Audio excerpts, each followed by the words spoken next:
starting off with some incredible intros here. Okay, so first intro is to my stage left. This is Maureen Fan, 10-time Emmy winner, uh, VR, phenomenal VR content that she's created in the past with her amazing studio, Baobab, but also was shortlisted not too long ago for the freaking Oscars for a Mhm. short film, animated, not VR. And before that was Zynga's VP of Games. Uh, Also, I just want to mention, because maybe it makes her cringe a little bit, went to what school? Harvard, Stanford, amazing, and started off at a little studio called Pixar and eBay before that. Welcome, Maureen Fan. Next, we have here Philip Boutté Jr., one of my dear friends, over 100 credits to his name, including Black Panther, Star Trek, Inception, Westworld, worked in both live action and concerts, like with people like Madonna. I think many of us have heard of that person. Studio owner, founder of 9B Collective. And before all of this, some of you may not know, was a actor before all of this in a past life. Um, then we have Stephan Martiniere, and my goodness, I trimmed this down, by the way, the list of stuff.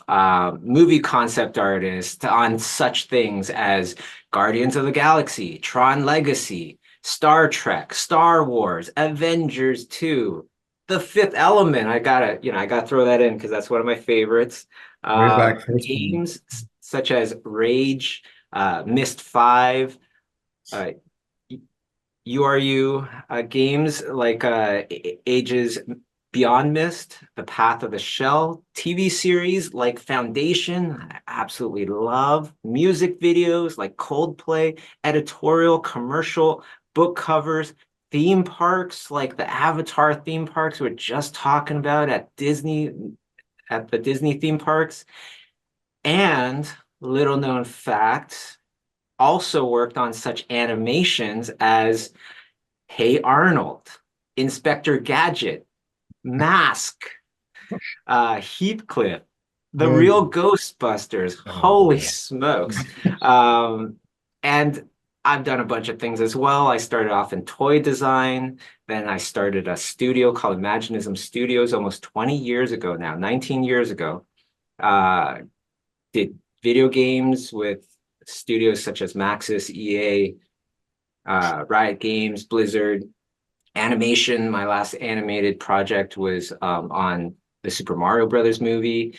I co-created a hit app called Nico and the Sword of Light as a comic book app. It was the first of its kind, and it was hit #1 in over 30 countries. Worked on live action movies such as Alice in Wonderland, Men in Black 3, Ghostbusters Afterlife, and started a bunch of businesses. So also started Schoolism, Lightbox Expo, and software minority owner and advisor of Magma, another company called Lytro, and now a new company I started not too long ago called An Infinite Story.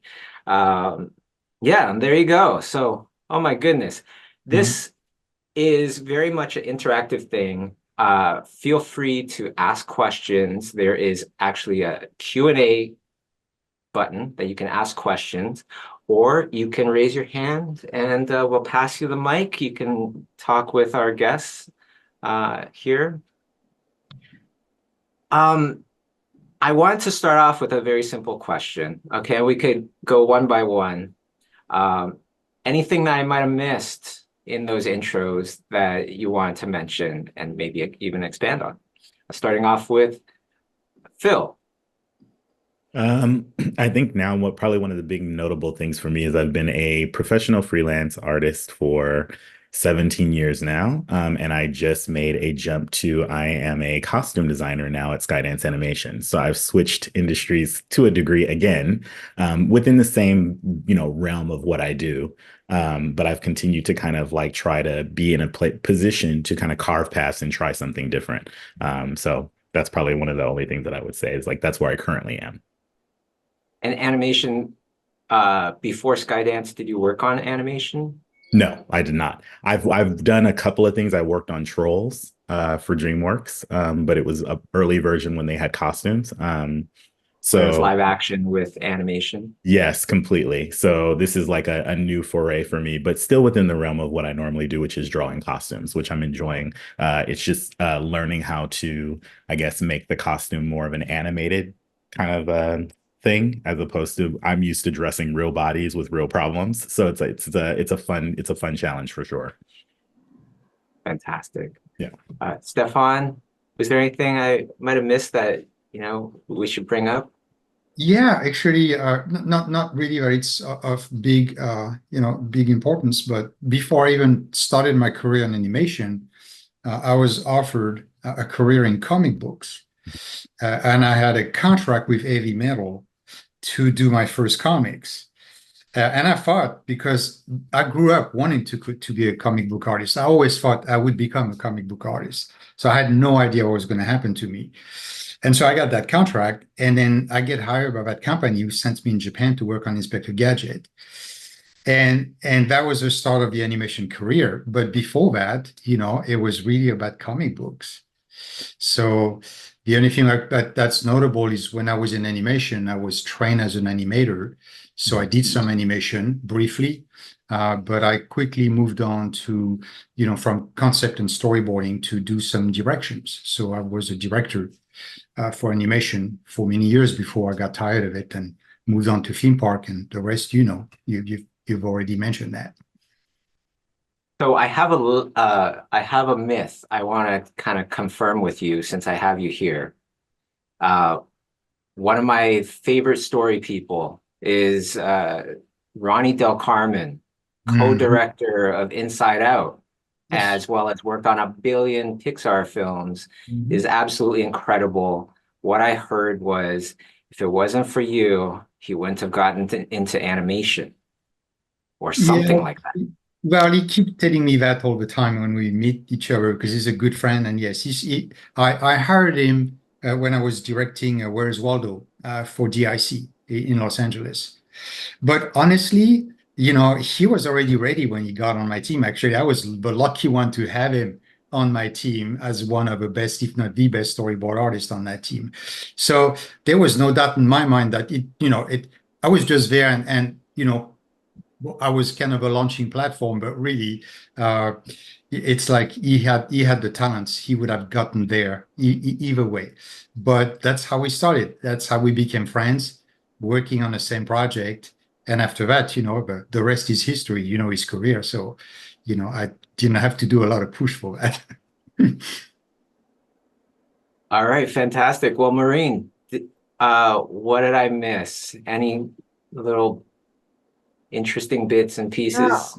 Well, I'll start off saying something and then I turn it into a question maybe. So our studio, the whole business model is to create stories and characters that go in all the different mediums. So we have a gaming division, a lot of Roblox, Fortnite type stuff, like, because we do family friendly, not that Fortnite right now is, well, there's Legos, it's family friendly, but where the kids are these days.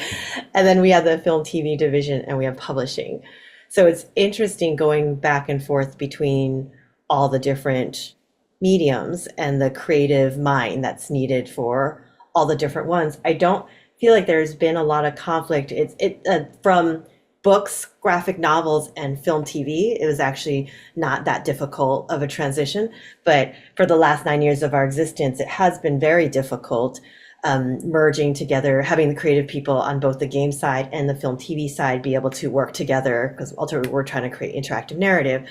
And so that's what we've been doing for 9 years, right? Which is, how do you get these people from such opposite cultures to work well together? And so for us, it was through a lot of pain, to be honest. It was about trying to throw away preconceived notions of the other side and not feel like, oh, I'm giving, for example, for a film person who wants to do, say, games, it's not feeling like, oh, I'm suffering because I have to give up all this production quality or pixels.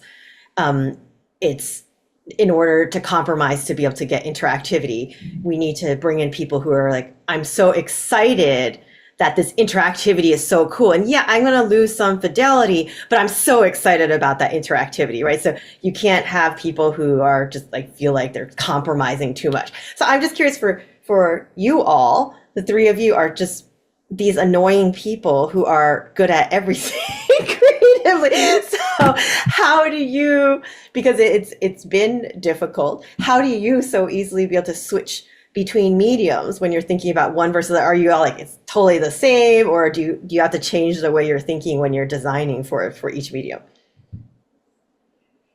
I'll start. I think I definitely do exactly what you just said. Is I think that they have different mindsets. The design process, I think your foundation and your design process is still relatively the same, like the way that you solve problems and you think about stuff. But then, when I'm thinking about costumes for, a real person, I'm thinking about all these different things. I'm thinking about the way things are cut, their body shape, like things I want to hide, things I want to change, all of that. For animation, I'm thinking about making things bigger and making the costume almost a character within itself, right? So it's a different thought process, but the actual design process, I think, stays the same.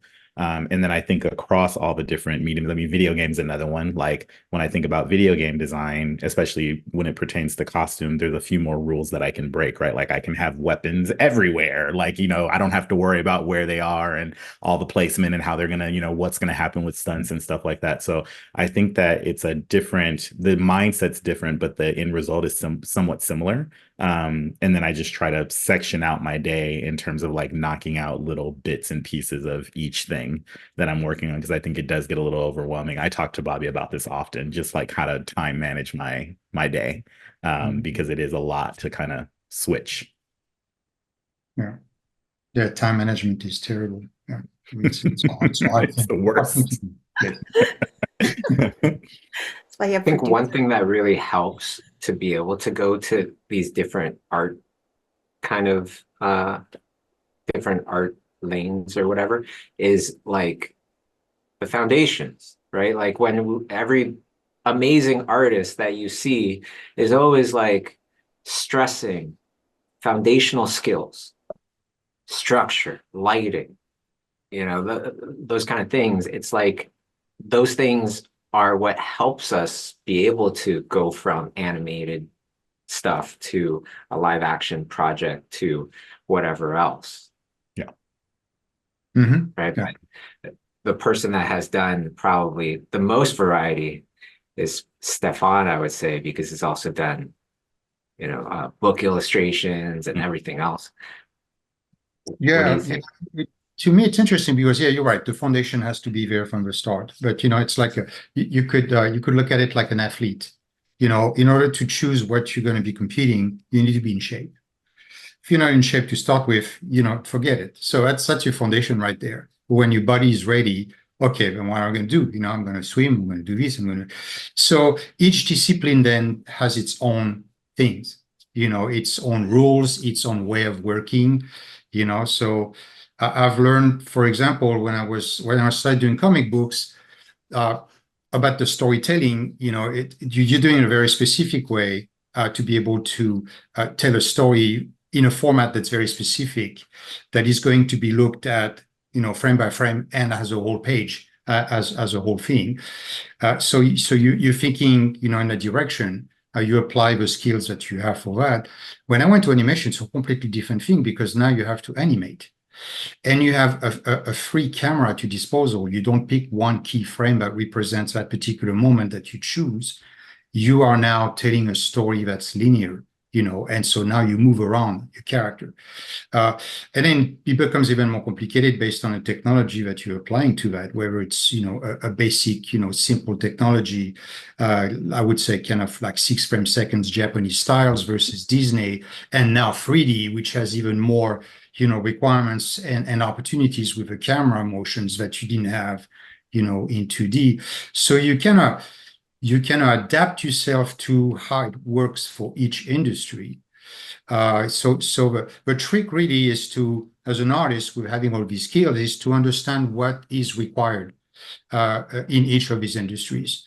What makes, a concept workable in film versus a concept workable in games or animation.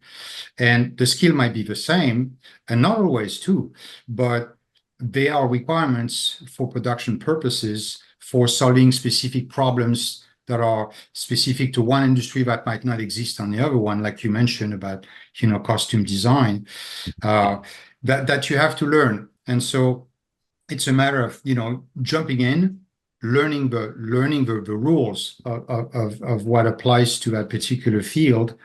And then after that, it's once you're comfortable with all these permutation, able to switch back and forth, and that makes it easy to switch back and forth. What I would add to that, what's really interesting, is that artistically, it's a very interesting cross-pollination process. And what I've learned over the years by switching from different industry and doing different things in each of these fields in terms of being able to do storyboard, but also concept, and then you do 3D, and then you do other things. And what you do on the side as a personal thing as an artist, and what you learn from one discipline to another, you tend to bring back and forth all these knowledges.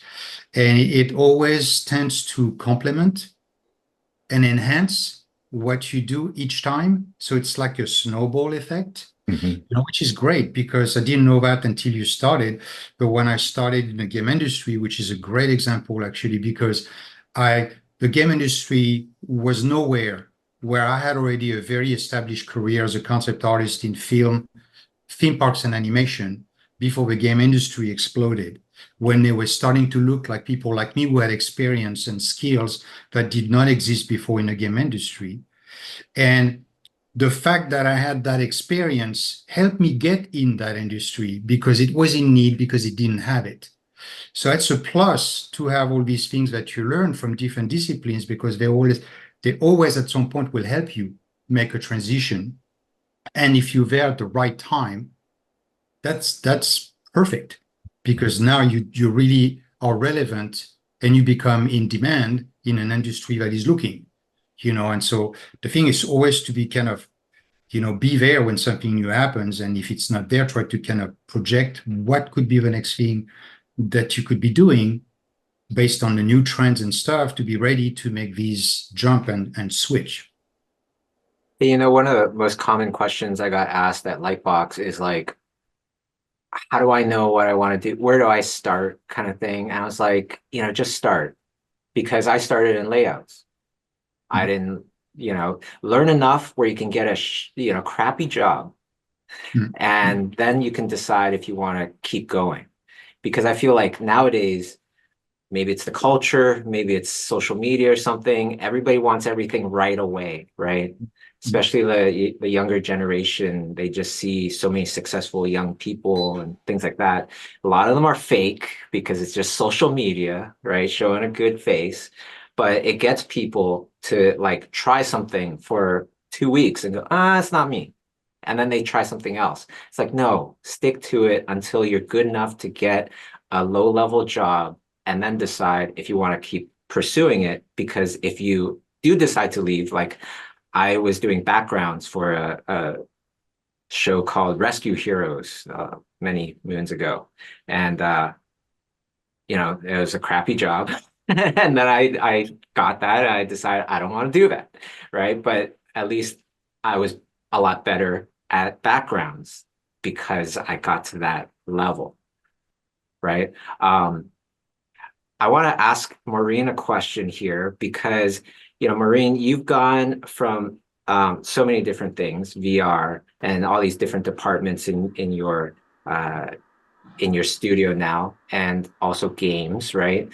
And I wonder, because it's like you have had such success with VR, winning multiple Emmys and notoriety and all this stuff. Yet VR, when you first got into VR, I could just imagine what the population was of people that use VR devices, right? So it's like, how do you decide, what are the steps, what are the important things to you before deciding to enter into a new space, making a transition? Well, I mean, the reason I started the company was I always wanted to do animation. My background is in games, but I love animation. So it was honestly, the VR part was a business decision because I thought, how am I going to go up against Pixar or DreamWorks without ridiculous amount of money or unfair distribution advantage? But I knew that new technology is a disruptive force. Like nobody, not even Disney, with all their money, could necessarily be anybody in VR because no one knows what they're doing. It's not about money. It's about creativity, trying things. And I actually think, startups or small companies are more nimble, are better suited to try to figure out and experiment. So for VR, I thought my dream was just to create this amazing company that just creates great IP across all the mediums. And I said, my Trojan horse is going to be VR. I'm going to make a name for our studio doing VR, like Pixar did for animation, and then expand world domination after that, take the IP and put it in all the different mediums. So that was the master plan. So it was actually, people didn't know I did pitch that to the venture capitalists who gave me the money. I'm like, my aspiration isn't this small thing. It's much bigger, because for venture capitalists, they're not interested in doubling their investment. They need to make like 100 times, like billions of dollars. You have to paint a very big picture. But what was important, though, is to have the best creative people in the company, right? And so the VR vision was very important for me to recruit Eric Darnell, my chief creative officer, who wrote and directed all the Madagascar films and Ants, because for him, he had directed, I think, his 5 hit films. And he's like, I'm bored of this. I want to do something new. I'm going to do metal sculptures on the side of the highway. And his roots were actually in experimental animation. And he's like, I want to tape bug wings to film and take pictures and stuff. I'm like, that's not very commercial. So when I put the headset on him, he was so excited because he actually loves gaming. So the ability to put together the interactivity with the narrative was exciting to him. And he said it felt the same as early days of DreamWorks. He was hired as an intern to PDI to make commercials and animation, and then Katzenberg plucked him to direct dance. But he's like, it feels like the early days where nobody knows what they're doing. And it's just engineers and artists together trying to figure it out and making it up as they go along. And that feeling of the problems haven't been solved yet. It's so big. It's not like, how do I make this leaf look more real? It's not about that. It's like, how do I even make a curved surface, right? That's the type of problem. He's like, that's just so exciting and fun. So I would say, to answer your question, it was a business decision. It was trying to time it right. And I wouldn't say I timed it correctly because it's too early. I still think it's too early, by the way, for XR stuff. It's going to take a long time when there's enough amazing content for people to adopt that. But it was something that was exciting. It made sense on the business perspective, and creative people are excited about it. So when you have both of those two things together, then that was the right time. But it's also the reason why I pivoted away from only doing VR. Besides that, it's part of my master plan. But I was like, there's no eyeballs or no human beings. XR, not enough people. I love Emmys, but I also like money and being able to pay for the people in my company. And so the master plan to franchise out was always there, but I'm like, let's do that sooner. So I make sure I can be in mediums where there are lots of people and money so that my company will continuously have the cash necessary to continue to do that experimentation for the grand vision. Love that. I want to try to always craft things into things that people can take away from this, this meeting here. And the one big thing from what you were saying that relates to me is I went into iPad apps when there were no iPads around, right? This is like 2014, I believe, something like that. iPad is new. I said we had the first of its kind 2D traditionally animated comic book app, fully animated, hit #1 in over 30 countries. What does that mean, though? Actually doesn't mean as much as it sounds, right? Because there weren't that many iPads. But same as you, we were looking for a small pond to go and dominate, right? And so we're like, iPads, all right. There's way less iPad apps than there are iPhone apps or whatever else. Let's get in there, dominate. And then and never go back, because it was a giant risk. Just like you, if we didn't hit number one, if we didn't get it to turn into a TV show, that would have been a big financial loss for us. And I think you were funding it by yourself too. That's dedication. We were, yeah. We saved like what, 10 years worth of like, for a rainy day, or like a war chest kind of thing for a really good idea. And then we blew it on the app, and then thank goodness it succeeded. Yeah. Yeah, you bring an interesting point about the financial aspect of wanting to do a shift in someone's career, and especially when you're talking about students and young people or getting into that industry. It's one thing I'm teaching in the class that I'm doing about how to easily or prepare yourself to be able to make these changes, this switch. And it's even more relevant today, I think, than it was, 10, 20 years ago, because the industry is being hit left and right with different prices. Lastly, with Hollywood, AI is coming out and we don't know what's going to be happening and how it's going to impact the artistic world and things like that. So being ready to shift gear, to me, I think has become really essential to become somehow successful artistically. And it's interesting because, Maureen calculated that you did as well, Bobby, in terms of from a business standpoint.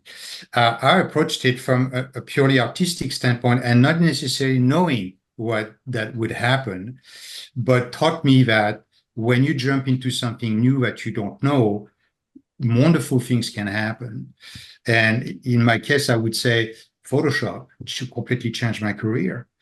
Because Right. Please tell us what, like, Photoshop was there, but photography was using it. Nobody quite knew what that thing could be. And I was working with Craig on that attraction for Star Trek in Las Vegas, Craig Mullins. And he was doing the paintings and I was doing the concept for that project. We didn't know each other. And when they showed me the painting that he was doing for my concept, I was like, oh my God, what is that thing? I had never seen paintings like that. So I was on the phone with Greg and I got the whole list of what I needed to buy in order to be able to do these kinds of paintings, because I wanted to be a painter and I had never been a painter, before. I was an animator, I was a designer, I was a draftsman, I was anything but a painter. And I had never developed the time and the energy. And Photoshop allowed me to explode into the scene as a concept artist, not as a matte painter, which is what Craig Mullen was doing, but as a concept artist. Okay. A little question for all the art nerds out there. What version of Photoshop was this? Because Photoshop 3 was when layers were introduced. 4. That was 4, actually. 4, yeah. Okay. Photoshop 4. And it was a game changer. And what happened is I started bringing that computer into film productions, and people were looking at me like, what are you doing? And started looking at what I was doing conceptually with Photoshop. And, it's a small industry. That thing exploded. People started to look at that and says, oh my God, this is incredible what you could do with it, And so the whole thing, became like a wildfire. And then it changed the entire industry. So I didn't necessarily know it. What was interested is when it happened, I knew it was a game changer. The same way for you, Maureen, when you saw VR, you said, this is going to change everything and you want to be in it. And you, Bobby, you picked something that was happening no one had exploded with. And I'm sure it must be the same for you, Philip, in the other aspect of your career. Mm-hmm. So being ready and looking for these things and experience them and taking a chance to learn something you haven't learned before, even if it's painful, because, it is painful. I mean, I had to relearn a lot of things. I didn't know anything about digital. I didn't even know how to push the button to turn the computer on. That's what it takes. And I'm spending $10,000 at the time on equipment. I had no idea how it worked. But I knew I had to do that because I could see the end results and what that could be. And, you know, it just paid off. So, I mean, how about you, Philip? I mean, how did that work for you? I'd say it's actually similar to what you guys are talking about. There's a few themes here, right? Which is having your foundations, being prepared, throwing yourself into something, even if you're not sure kind of what to do or like how to do it, and then just making sure that you have the skills. I've always tried to make sure that I was prepared or had the skill enough to do whatever was asked of me because I knew that like opportunities come and you're going to miss them. So you have to be there. My background in illustration was very versed because I went to Cal State Long Beach. The illustration program there is great, but it's like you learn everything, right? So I was learning oil, gouache, Conti, watercolor, all the things in all the foundational classes, right? So when I got out of school and I started actually applying it to film work, I just threw myself in there. Like I didn't go to school to do fashion or costume or anything. It's just like I like drawing people. So I was like, okay, well, this is a job where I can draw people and I can draw characters. It kind of linked to my acting background from before, which was character, right? So I enjoyed that part of it. But when I started, we were still drawing. I was still drawing on paper. I was drawing on paper, and then I was scanning my drawings into the computer, and then I was finishing them in Photoshop, which was kind of the new thing at the time, where it was like kind of like getting out of traditional into new. And then from there, I do this lecture sometimes where I show my progression of work, but it really changed. It went from drawing on paper, inking, scanning in, finishing, to then I was drawing directly in the computer, to then I was drawing in the computer and painting. And then it was like, okay, now I'm going to add photographs and I'm going to do some photo bashing. And then it turned into 3D. And it's a continuous cycle, right, of all these different skills. But I tried to make sure that no matter what it was, I was able to do it. And especially on different projects, because I switch around so much, I've constantly tried to gear my style towards whatever film I'm working on and try to figure out what that is. So if I'm working on like some Japanese episodic thing, I might draw like Japanese wood blocking. And then if I switch to something else, this one's based off a comic book, I might switch my style and draw on a comic book style. So I tried to keep it very varied and versed. And so that I could stay on projects as long as possible, but also so I could be as most helpful as possible to the story that we're actually trying to tell. And I think that that's a really big component. I think that lots of times students, get very focused on style, like what's my style, right?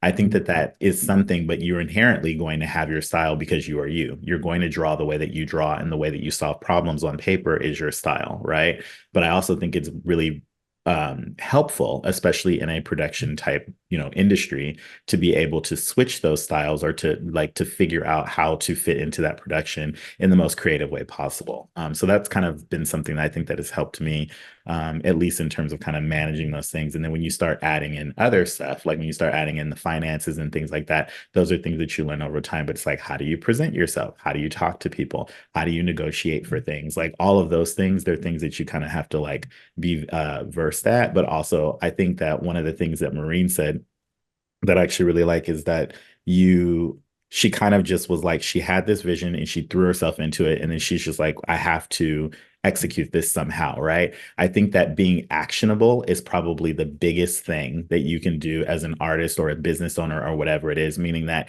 you're not the person that sits there and says, I have an idea for 10 years. You're the person that says, I have an idea and I'm going to execute it. That's probably one of the biggest things that I've learned in terms of just career or anything, is saying I have an idea, doing it. Like, and keep doing that. And then you get better and better and better at it, to a point where now you're that person that actually puts things out in the world. I think that that's also super helpful. Yeah. Is that your personality, Maureen, to kind of just dive in? Because I feel like I constantly have to keep myself back because that is my personality. I got to think about it more because I'm ready to jump over that cliff, whether I know there's water on the bottom or not. Yes, but I think you should just go jump off because they're saying highly. It was a long time ago. It was like Newsweek when I was like in high school. There were articles like highly successful people. It's not because they're more successful, it's because they tried more things. So they fail way more than other people, but because they have shots on goal, they have more successes too. So for me, also, I totally have anxiety. I'm a deeply anxious person. So I sit there and think the only way to know is by trying. Even if it's dipping your toe, then you feel it and rather than just sitting there and thinking. But I do understand why thinking maybe before you jump is good. But no, I live in Silicon Valley. So everyone thinks they're gonna save the world here. So everybody's just like, go, go, go, go. And then you end up, doing bad things like Theranos. And so yeah, maybe you should, especially maybe younger generations should maybe wait a little bit. But overall, I think the execute is better than not, because you'll learn something about yourself one way or another through that process. You'll learn something, so why not? There's a ratio game that I try to keep very simple when I think about it, which is if you throw yourself in there, it's a 50-50 chance, right? But if you don't throw yourself in there, there's 100% chance that nothing will happen, right? So it's like you just have to try to weigh those options. I think that often people will say like, well, what if I write this artist and they don't write me back? And it's like, well, if you don't write them, they definitely won't write you back, right? So it's like, if you write them, they may write you back, they may not, or whatever it is. If you think about it in that way, it's the trying part. So you're going to fail, right? But successful people have failed a lot of times and then they succeed a lot of times. So it's a numbers game. You really have to just put yourself out there. I think it's like your hard work, I believe, always pays off. It may not pay off directly in the linear way that you think it will. Like, I did this and now I'm expecting this. But if you do that, it will pay off somewhere down the line. You just don't know. You're not in control of how, right? So I think the key is to keep doing that. I think that that's probably the best way. But yes, like, I think that the anxiousness and the anxiety of just throwing yourself out there is like kind of a trait that we share. It's just one of those things where it's like, how do you kind of wrangle it in? And then sometimes maybe you don't wrangle it in. You're just constantly trying things. I think it's a good trait to have. I think that most of the successful friends I have just kind of throw themselves in and kind of figure it out. And they put stuff out into the world, whether people like it or not, that's another thing. It's just that if they, I tell this story often, costume designer Colleen Atwood, the one that designs for Tim Burton and does all those projects, right? I asked her one time if she ever worries about people not liking her designs. And she said, no. And I said, well, why not? And she said, because I'll get to design something else. So she said, it doesn't matter. She's like, I do put the work out. I focus on it. I hyper focus on it to a degree. And then I let it go out into the world. And then people will like it. People will hate it. People will be indifferent. It doesn't matter. It's just that she knows that she'll have a chance to create again. And so she just keeps going. And that really provided me a lot of calm in the beginning part of my career, because I recognize that at every level, we're all feeling the same thing. It's just how we deal with it. It doesn't matter how successful or how low or in beginning. I think that once you can establish the rules of what you're in, like if you're in production, there's a lot of uncertainty. So that's a rule, right? So it's like when you're feeling uncertain, you don't have to let yourself be buried by uncertainty, because you know that that's a part of it, as opposed to it not accepting that and being like, oh no, it's uncertain. It's like, that's a part of it. So you just center yourself in it and you move on. I think that that's something that's been very helpful to just thought processes to kind of keep going. I love what the advice that she gave about not being worried, because it's not about you like, I'm going to try it anyway and think you're going to be successful. It's going in knowing that you might not be successful. Correct. And okay with that, rather than, so is it being uncomfortable with discomfort? Know that a bunch of people aren't going to like it, knowing that you're going to fail, but deciding that it's better to do it rather than not, because you'll learn something from it and you'll not regret not doing it. And Correct. Maybe it will be good. So it's the same. I do like to use the analogy with COVID masks. To say so, like, it's not that because if I don't wear a mask, it means that COVID suddenly became not a threat. It's more, I've accepted I'm going to get COVID. But it's like wishful thinking to think, I'm not going to wear a mask and I'm not going to get COVID. It's like, no, I'm choosing not to wear the mask and I'm choosing that it's okay for me to get COVID. I don't know. Interesting analogy. Yeah, but I totally get that. It's interesting because I'm looking at it from perspective of young people who want to get in. I'll fill this space. I actually want to go back. Alan had a question, which is, he said he wanted to find out if we could give some tips for time management for art projects. And so I answered, I basically said, I live by my calendar. I know a lot of you guys as well. It has to be on my calendar for it to get done. So that's the first thing. And then also creatively, when I'm designing, I section out my day by how I work, how my mind works, or how creative I am. So being part business owner, part artist, in the morning, my brain doesn't work well for drawing, in terms of like thinking. So I usually process the first parts of my day by Okay, answering okay. emails, I'm back. Okay. answering emails. I answer emails. I do all of that stuff. And I try to do all my clerical work first, right? Then around like 11 or 12 around lunchtime, that's when I feel like I'm more activated. And so I do a big burst of design where I like my brain is as focused as it's going to be and I design. Then in the later part of the day, I finesse and I hone in and I think about ideas and I get more specific. So I really go general to specific, but I tried to do this like push.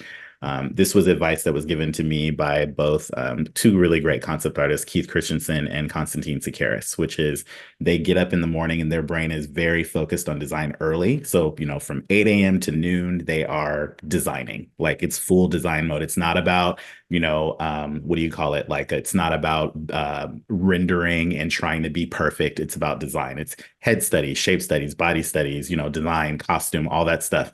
Then in the later part of the day, they hone in and focus because then now the bigger designing part brain is out of the way. I'm actually the reverse. I'm almost like a zombie. In the morning, I am trash. I am not your friend right now in this morning space.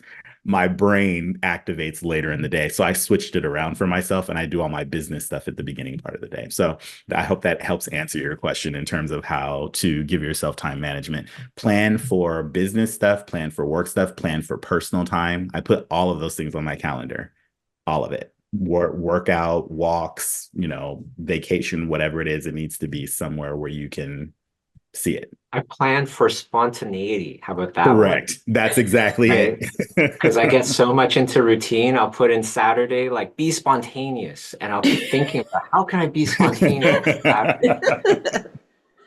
It sounds nuts, but everybody I know that has multiple things on their brain at one given point has to have some kind of calendar or some kind of structure. But I literally plan all the things. And this is something that me and Bobby laugh about too. But I think planning spontaneity or planning time with family, all those things, like obviously don't tell them that. But it's one of those things. It's like you're like, I planned to hang out with you today. You just if your brain works the way that ours works, I think mentally I'm constantly either working or thinking about something. So I have my brain really settles into spontaneity when I know it's planned. Meaning when I know when I know I have time to be frugal or it's like going to Vegas and you just saved a bunch of money knowing you're gonna blow it. It's like I'd rather have the money that I know that I don't care about than to get there and be like, am I gonna gamble today? Like it just doesn't make sense to me. I need to plan that as well.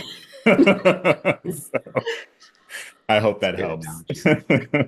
Actually, I would love to kind of steer this a little bit back to making transitions in the different things that we do. So on that topic of transitions, when I say that, does anything come to mind of a difficult transition and why was it difficult? Maybe we can learn something there and avoid some mistakes or how did you make it work? Make the transition smoother? Philip mentioned hard work, and that's really one of the big component of that, because when you try something new, unless you put the energy and the time, you won't know. These days, it's actually a lot easier. It was hard for me because I had no model of reference, especially when you try something new, it's like, who do you look into and look at to could give you guidance? So you have to judge it by the quality of the work that you produce, and get feedback from the clients that you're going to be working for. And I failed on several jobs at the beginning when I was exploring Photoshop because I was using it stupidly, because it took me a while to realize that that's a tool that you need to kind of use in a very specific way to be creative, and not just collage and photos, which is what I was doing at the beginning without thinking like a painter or thinking like a concept artist. I was just thinking like a collage artist, and what I was producing was terrible. It helped me to in some ways it's because they were so new that people did not realize it was that bad yet. So because it's so flashy, when you first come up with these images, from a traditional way, and suddenly it's photo looking, and it's, you're looking at, I even mentioned my first painting that got me an award in Spectrum, which when you look back is so bad right now. It's so terrible. I mean, look at this, how could that win at the time? But it did because it was so new and so flashy that people says they didn't know how to respond because there was no frame of reference. So they saw that as something innovative, not something that was skillfully done. And because it was so flashy, because everything was so photorealistic as an image, no one had seen that before. They said, "Oh my God, this is great. Okay, give him a prize." But in retrospect, it was just bad. But you learn from that. So I even almost failed on one important job that I was working on because I was also still collaging things, thinking that, the collage was going to give me the answer and not applying what I had learned and I knew as a painter in terms of light, in terms of shapes, compositions, and all that stuff into that process to produce something that was good. So it is painful. I struggled and I'm still struggling actually with 3D. I had to jump in 3D because the entire film industry is getting into that. And the game on top of that, is mainly 3D. So I had no choice. I had to get into it. And I still want to learn more, because the technologies are getting better and better every day. And you need to keep up, and so the hard part is, it goes to what Philippe was talking about. How do you manage your time to have the time to take and learn what you need to learn to be competitive, to be ready, for new challenges, new clients, and new opportunities? That's the difficult part. And all comes down to what Philippe says, try to create a schedule that's very clear, whether you do it for your own, for your health, whether you do it for your family, you can carve a time for learning. You have to, because if you don't, then you keep doing what you do and you might be great at what you do. But by being able to multiply the different skills and the use of different technologies, you're kind of giving yourself more opportunities when they're needed. Now, we have a wonderful question from Brenda here. I'd love to ask if anybody has any thoughts on this. When you have a bunch of different disciplines, how do you represent yourself online to make it effective? Right? Because I don't know about you, but I've been in the room where we're looking at two different artists and they pick the artist that is specialized in that thing, right? And the other one is like, well, that person does many different things. We'll go with that other person. And we don't want that. So how do you kind of navigate that? Any thoughts? Oh, I do actually. I was talking to someone, if I may, last week, who asked me that question, who sent me his portfolio. Very good artist, professional. He's doing a lot of things, illustrations, comic books and stuff. And his book is eclectic. He does tons of different things. But his question was, how do I get to work for the big studios?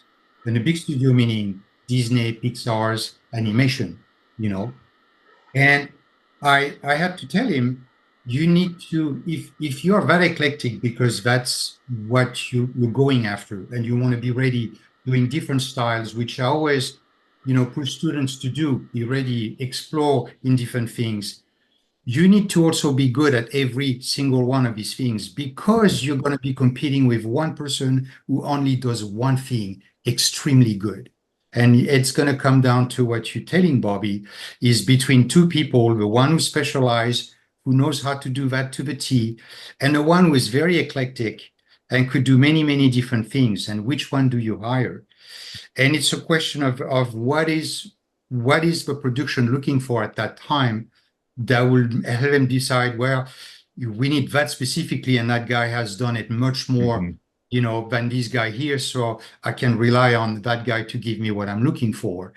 The first time I experienced that, there's a story of a unicorn I don't know if I had talked to you about that story, Bobby, where I was getting into the film industry. I got a phone call from my production designers and says, we're looking to design these fantastic unicorn. And do you do unicorns? And I had my portfolio set up online. My portfolio has everything. It's cartoons, are realistic. It's even divided by sections, animations, theme parks, film stuff. And if you look at my skills, anybody can tell you, yeah, of course you can do a unicorn. I mean, it's a horse, right? So you don't have to think too hard. But the guy says, I need a unicorn. And I send it to my portfolio. And the guy says, no, I'm sorry, I'm looking for a unicorn. And I didn't get the job. And so you can't control that, you know. And if someone had come with just a unicorn in the portfolio and that's all he did and was not maybe as good as what I could do, the guy might have gotten the job because that's what the guy was looking for. So it's hard, to know. But for me, the bottom line is the quality of your work. If you're going to do 10 things, do them so that you could be competitive. And you don't have to be as good and as perfect as all these guys who do one thing because they're out there. And, I am way below that line, when you look at what I do. So I'm relying on the fact that because I do many things, these guys might also have some interest in other things in their project that could be interesting to them. And I say, oh, well, he's got experience in this. He knows how to do costumes. He knows how to do spaceships, vehicles here, weapons. Man, it's like, that could be more valuable to us than a guy who just do a character.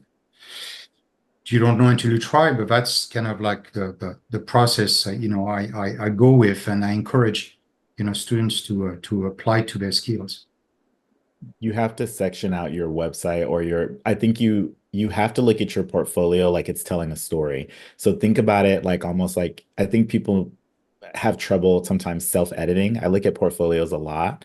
And it's exactly what he just said, which is I need to, if you have like random art where it's multiple, it's eclectic, right? But if you have some that are random and there's no other piece, meaning you've done this random style and it's just a one-off, it's probably not the best thing to put in your portfolio unless you have multiples of them because you're thinking about the person that's looking at them. It needs to not feel random. So there's the difference between like sectioning your portfolio off and feeling like you're well-versed and eclectic and then coming off like the crazy cat lady, right? Like there's like And that's you what have I to told the have guy. your portfolio where That's what I can told him. It's like linearly tell the section story. it, section it. So if you're looking at Pixar, show them Pixar work. If Correct. you think of Disney, they need to see Disney.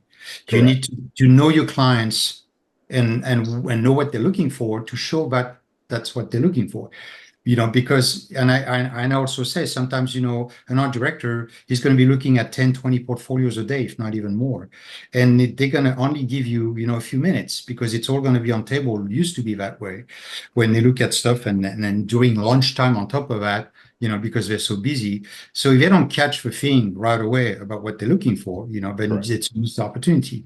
So knowing what the industry and that particular project or company is looking for and how they work, is also how you tailor your portfolio to work with this.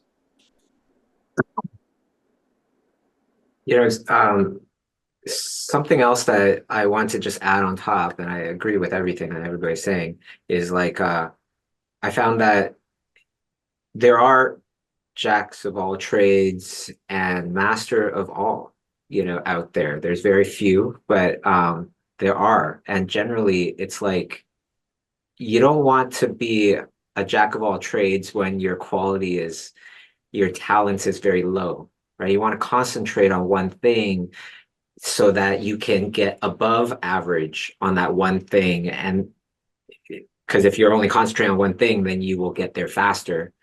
And once you do that, this is my own method anyways, you look for something adjacent to that, right? So before I was doing creatures, my first book was on girls. Do I paint girls? No. I heard that girls is the best topic to make into a book. Little did I know, it didn't mean biker grandmas and demon little children girls and stuff like that. They meant pinup girls. And then I tried Cats and Dogs and Guy's book, which didn't make much sense either. There's like all Guy's sketches, and like that's weird. And then I did Creatures, and that blew up. Yeah. Right. So I focused on creatures, and that became my kind of brand. He's the creature guy. And then I went to something adjacent, which was Aliens for Men in Black 3, right? Because that's very close to creatures. And then after that, it's like Ghosts and Ghostbusters, because that's also very similar, right? And slowly get into other things. Found that is helpful. And one last little thought here is like, as we're talking, it kind of makes me think about, in a weird way, stick with me here, UFC, Ultimate Fighting Championship. In the very beginning, the very first one, you had the karate fighter fighting the sumo wrestler, and then a jujitsu guy that fights a boxer. They were only one discipline. And as the field evolved, everybody had to be multidisciplined. Is that the direction that we're heading? I don't know, but it's just a thought I want to kind of put out there. I mean, Answering a question in the chat too. Don't have to. We could go to the next question. We could come back to this one if anybody has any thoughts. But I know, but I want to tell my failure story. Yes, sorry. Crash and burn for transition. Okay, it wasn't complete. Yeah, so when I went to, this is so that everybody gets used to failures. I'll say more failure stories. When I was at business school. And in between, I went to Pixar as an intern, and it was my dream and I was a production intern. They really wanted me, they pigeonholed me because I was at business school. They thought, oh, she wants to be in production finance. I'm like, no, I hate accounting. That's the most boring. No offense to any accountants here, but that would be the worst. And before going to business school, I was like a UX designer and user engineer. So I'm like, no, I'm not a finance person. But they just pigeonholed me. This is what I was. Anyways, I convinced them I just wanted to make minimum wage and get people coffee instead of lording with money. So I was on Toy Story 3.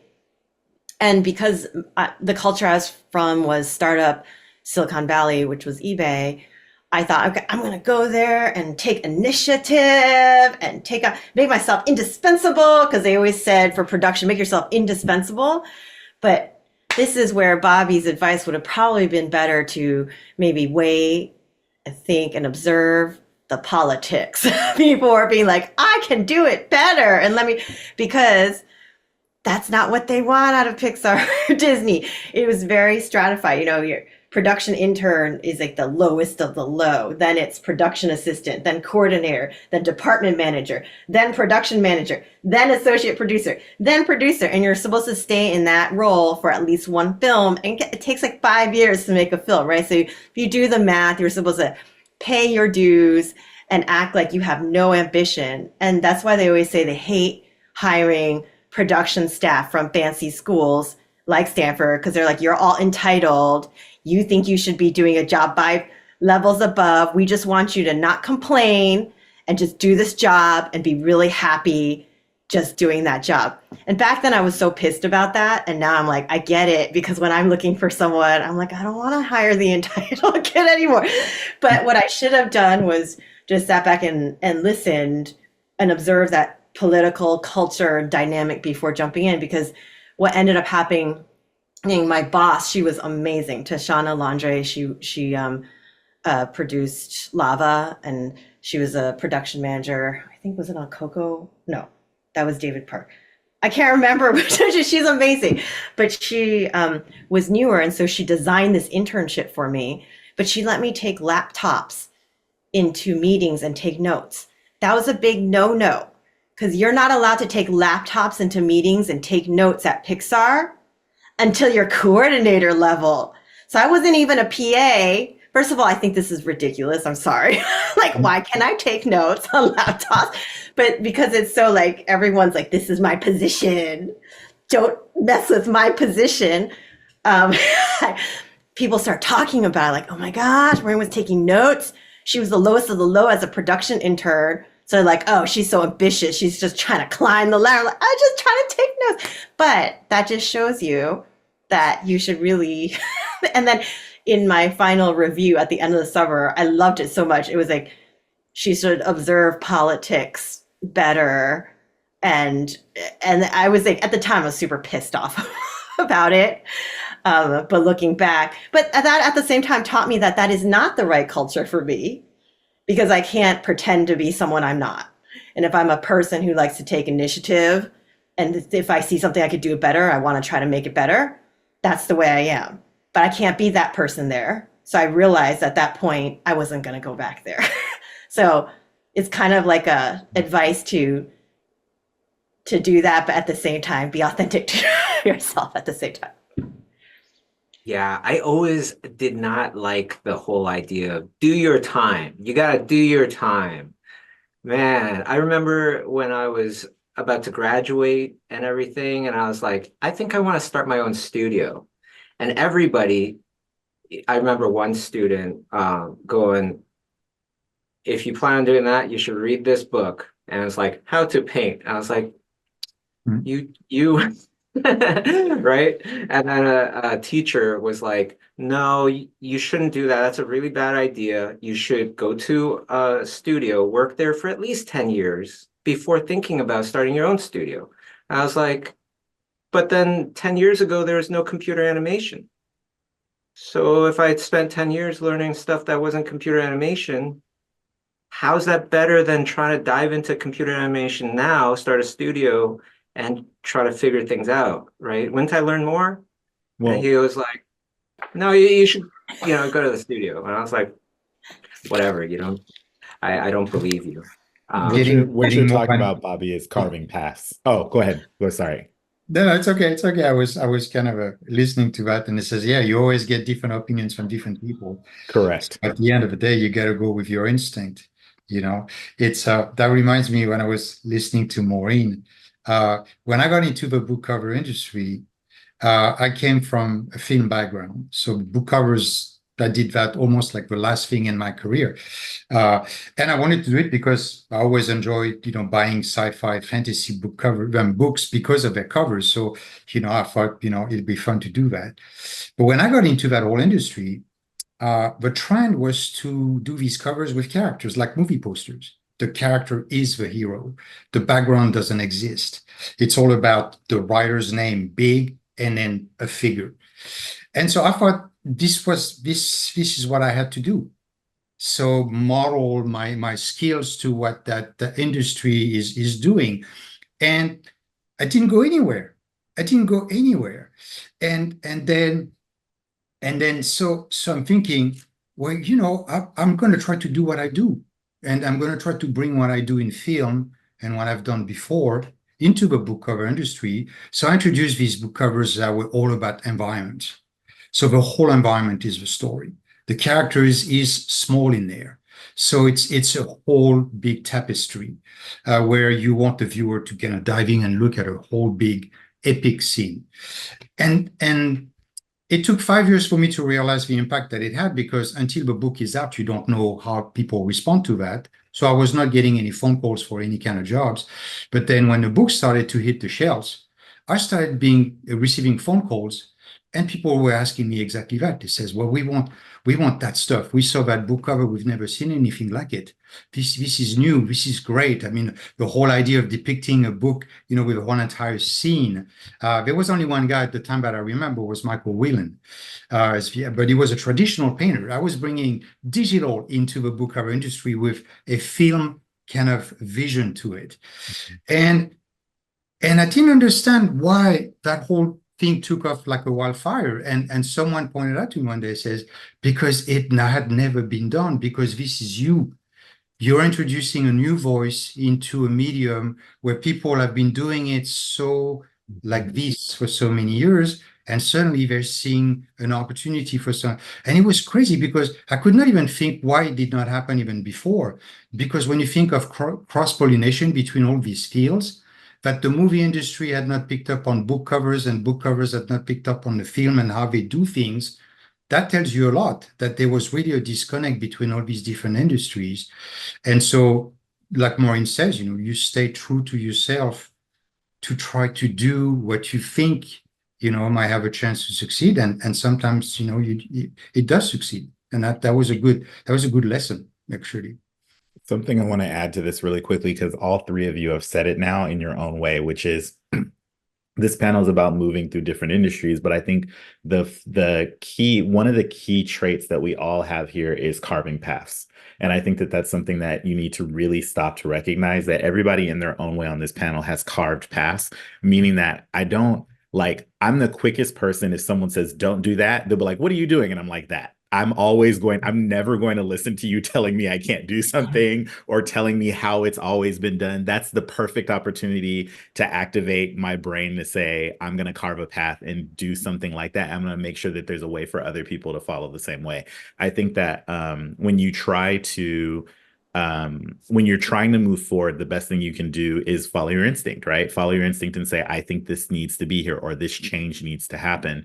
And then not to listen to everyone that's telling you how it's always been done, because what happens there, what they're really saying is that it makes me feel comfortable if you would do it this way, because we've always all done it this way. And a lot of the times that's how things stay the same. So if you can carve your path and move forward, you'll find that you're often in a lane kind of by yourself until other people follow behind it. So I think that that's something that in everybody's stories I've heard, just in terms of how you guys are talking about stuff, or people saying you can't do this or that, or however you decide to jump into it, it really is just the mindset of carving a path. I did my first assistant costume design job on the last year on Blue Beetle. So Blue Beetle was my first assistant costume design job. And in that job, when I was going to take it, everyone told me, oh, Phil, you don't want to be an assistant costume designer. They make less than concept artists. Why would you do that? And my thought was, well, why would I go into that job thinking I'm automatically going to make less? So I didn't listen to any of them. I actually got my rate. And then the other assistant costume designer also got my rate, which was a pay raise, right? So we did pay parity. So there was and then on top of it, after they finished shooting, they did reshoots, and another assistant costume designer came on for the reshoots and also got that rate. So I literally brought up the rate of assistant costume designer by just not listening to anyone telling me what to do. That's kind of how you have to, you do it. And I think at every given point, you have to, it's not being dumb. If you have good friends that are knowledgeable and they give you advice, listen to them, right? But when you have people constantly in your ear telling you what to do or how to move, you really just have to shut that out and think what's the best thing? How do I move forward? And I think having a plan or something behind it is great. If you're saying okay, I want to, Maureen was I have to keep my company going. So there's an underlying baseline to make sure I can take care of everybody. We're being creative. We're doing this, right? For me, it's always been trying to make sure, especially with 9B, that we're diversifying artists behind the scenes and making sure that there's opportunity. There's an underlying pipeline there that's kind of driving everything to it's a problem solving thing. You're trying to actively solve a problem. You're not doing it just to be it's not performative, right? There's something underneath that drives you, and then everything else kind of piles on top of it. So that's something that I did want to say, is that the carving of the path, usually there's some baseline or something you're trying to solve. And then you just can't let people distract you from doing that, because they will try, because they want you to stay in that place. When you're doing digital art at first, for the first time, everyone's like, what are you doing? What are you doing? And it's just I'm going to do this and I'm going to move forward. And then, of course, it starts to expand, talking about going into books and then drawing in a way that people aren't drawing there at the time. It's carving a path. And people are well, why are you doing this? This makes me uncomfortable. It's that's why I'm doing it. I'm going to keep doing it because that's the way I think I need to go. I think that that's probably one of the better things. So I'm glad you guys touched on that, but each one of you is talking to me, I think, about carving paths. And that's how you can kind of stay relevant in these fields. Yeah, that's true. I love how you brought that up, and because I never really thought about it like that. I always thought about it well, you're telling me, if I'm a tomb raider and I go to you, which tomb should I? Yeah, you should go to that one. That one doesn't have as many booby traps or whatever. It's okay, I go in, I'm what's valuable here? Everything's taken, right? Because a lot of people have already gone down this path. I would rather go down some other path that nobody's ever been in this tomb. It's in this jungle somewhere. Yeah, let's do that one, because obviously that's going to have way more potential. right? And Right. yeah, it's so funny. It's so interesting because you're touching on how the Hollywood industry operates, where no one wants to be first, but everybody wants to be second. Compared to the science fiction writing that exists out there and the wealth of imagination that's been done in writing versus how Hollywood proceed based on different guidelines of the common denominator that cannot be too drastically different because people would not respond to it.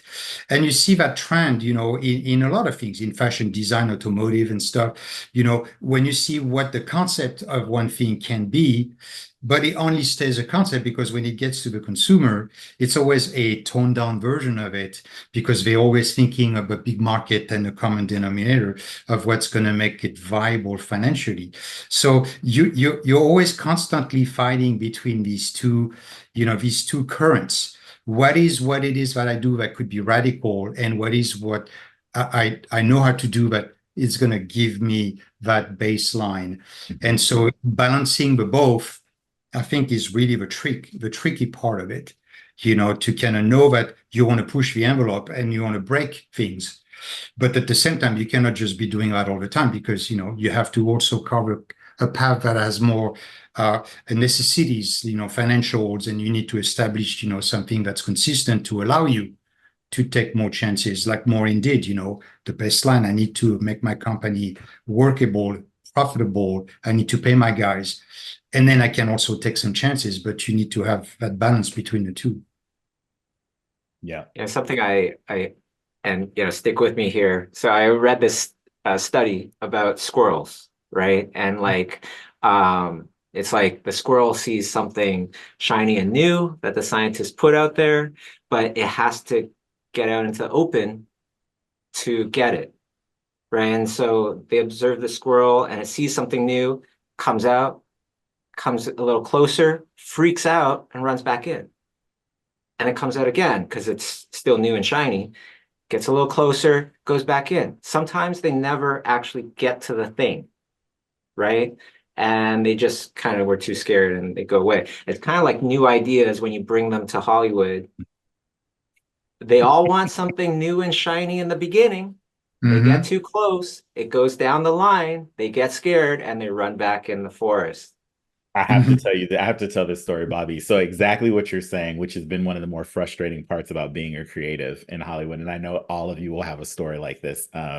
Because even when you were talking about your unicorn story, for me in my portfolio, someone wanted me to draw, it was like a clown mercenary. Like, you don't have a clown mercenary in your thing. And they're like, can you draw that? And it's like, obviously I can. I'm not doing a sample or a test for you, but and they did that. It's that types of things. But I think that when you think about, wait, Bobby, tell me your last point because I want to make this point.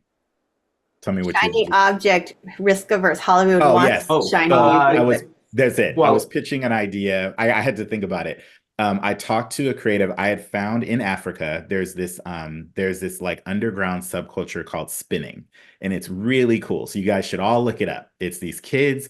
They basically modify their bikes where they're like really like they're almost like parallel to the ground. So they're like down on the bikes and they look like they're laying down kind of Akira style. And it's their bikes and they're modding them and they're pedaling them. And at the back of the bike, they put like boom boxes and music. I mean, it's the coolest thing ever. So just look it up. You can go like type in African spinning culture and you'll find it, right? So I'm trying to show this idea as is to a studio person. And I'm saying, this is really cool as it is. We should just expand on this and try to make it into something. It's like, well, wouldn't it be cool if it was like maybe like here in the US and the bikes weren't parallel and they were kind of upright? And I was like, wait, so did you just turn it back into a regular bike? Like, what are we doing? Like, it was like the most bizarre thing to watch in their head, try to make it something that it wasn't, to be like more like, oh, this is what we're used to seeing. And I was like, that's the whole point, was that it's something we've never seen before or we don't see here. And I just watched this person slowly but surely in like 20 minutes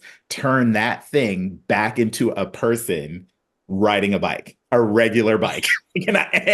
and thought it was like, yeah, that sounds amazing. And I was like, wow, like it just, so that's something it spawned that story for me. And I'm sure everyone has things like that, but that can be one of the more frustrating things about being a creative, is showing people brand new things and watching them just turn them into something that feels comfortable.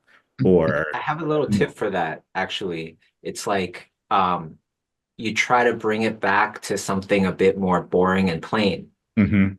right? And you go, I'm thinking about this. It's out there. But it's very much like this last thing that I did, except for I added a horn onto the horse or whatever, right? Then it makes them feel more comfortable. And sometimes when it's too shiny and new, you gotta dumb it down and make it feel more vanilla, right? More plain. it's bizarre. Are you just saying, hey, I think Barber Studio is already exploring that idea? So that would get them going right there. So we got to do it. We got to do it. Bring out their competitiveness, You and know, then they'll be like, "Oh, someone else is doing that. Maybe then I yeah, should try yeah. the You know, same I thing." talked to Yeah. my friend who's working at Warner, and I think they're exploring something I think it's similar to that. Yeah, that's politics right there. Yes. Mm. I'd love to go to a question from the audience. Sylvana asks, "Hi everybody, thank you very much for your ideas and tips so far. They're so encouraging. Could you please elaborate on how you prepare for future opportunities? Do you decide what to learn by interest, or is it more about how the world changes around you, or something completely different?" I think That's a good I'd love question. to ask Maureen about this because you talked about Roblox and that's quite new. And it seems like that's maybe something that Yeah. was affected by the world changing around you. Yes. I think to answer the question directly, I think it has to be both. Because if you don't love it and it's not your interest, you're gonna be you can get this good at it. But if you love it, you can get that good at it. So Mhm. you might try to find something that's both what the market wants, business wise, and you love. I know easier said than done. But also if you don't, like you do iPads and no one's doing it yet, and that's what you want to do, you go do that because you'll find a way. Like the people who made what's that podcast?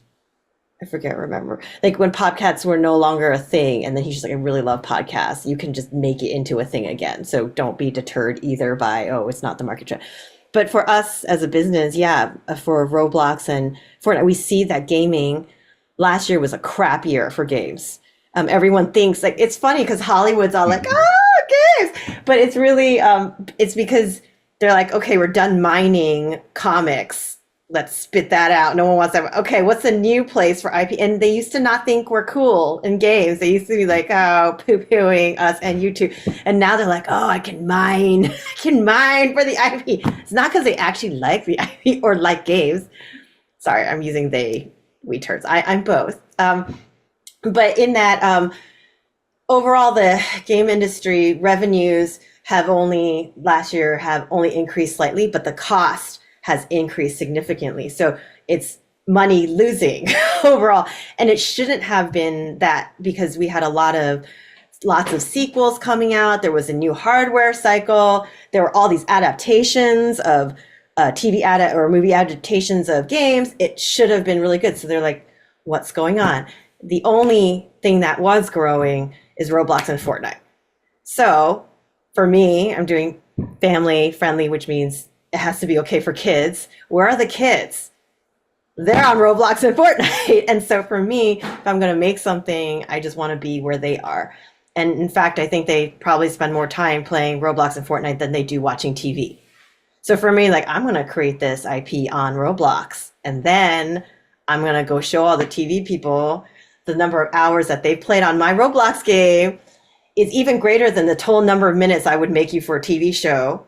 So you should be begging me for this IP. And so that's what we did for our most recent, for Momoguro. We launched it in Roblox, several of the games, 21 million views. And then I went out and said, hey, I already have a rabid community that's engaged in this IP. I've proven it. It's no longer scary because Hollywood's really scared right now of doing anything original because their business is dying. So they're just going to go back to what is safe now more than ever. So I had to make it less risky for them. And so I prove that it's almost like, I don't even need you. I make all my money here. So, do you want it? And then they're like, yes, I want it because it's no longer risky. So that's worked out well for us. And we're doing more and more of that. That being said, it's not easy to go do stuff on Roblox and Fortnite. I know a lot of my team didn't want to do it because they're like, it looks so ugly. So we're like, well, we're going to make the most beautiful game ever. You want to know what? That was kind of stupid to do, because while kids did love it because they're like, oh, you tried real hard and it was really pretty, but they don't care because the reason they're on Roblox is not to see how beautiful it is. The reason is because they want to be able to do something fun with their friends. Yeah. So in adapting, you need to make sure that core loop that you're designing is really fun to play with your friends. And then you could have shitty art, but if that's super fun, they like will come. And then if you then also make the art super amazing, then they'll like it even more. But you need to have the steak before you have the sizzle.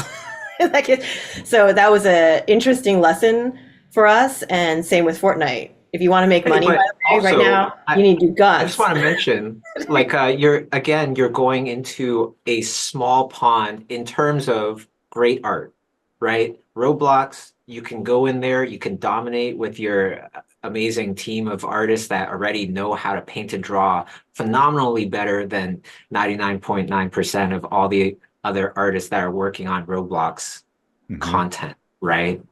So in that aspect, it makes total sense. The other thing that's happening too that I love that you're saying, Maureen, is that, so my daughter is going to be 14 this year, right?